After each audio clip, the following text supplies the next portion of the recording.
The federal government says it is working hard to prevent the recurrence of Lassa fever in the country.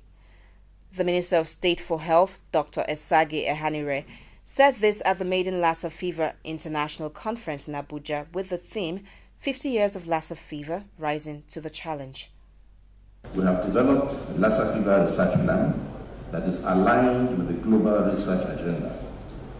We shall invest more in training staff, in acquiring necessary equipment, in developing best protocols, and embracing best practices that help us to achieve results.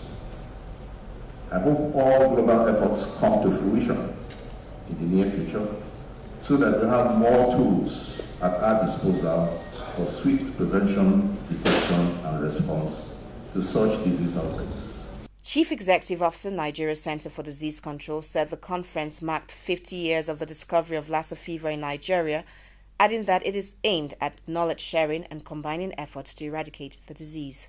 Every life lost to Lassa fever in Nigeria is a huge loss to the country.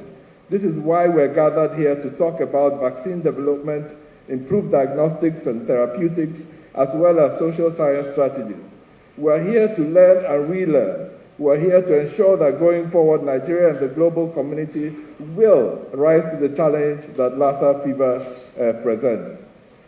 We are no longer just willing to be recipients of knowledge, but active participants in our own destiny. We have realized that we cannot afford to wait any longer in Nigeria.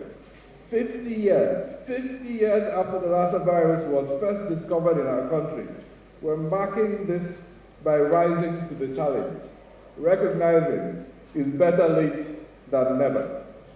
Chairman, National Lassa Fever Steering Committee in Nigeria, said he was optimistic that soon a vaccine for Lassa fever will be developed in Nigeria. Whatever laboratory we have now, a lot of it is being funded by external sources. Nigeria has to move away from that and fund our laboratories. But let me also say, in times gone by, in the 80s and 90s, we had good laboratories in this country that governments were funding. But somehow, over the years, we've abandoned all that and we're depending solely on external sources. That is wrong. We must change our attitude. And I think we have more than enough funds in this country to take care of our laboratories.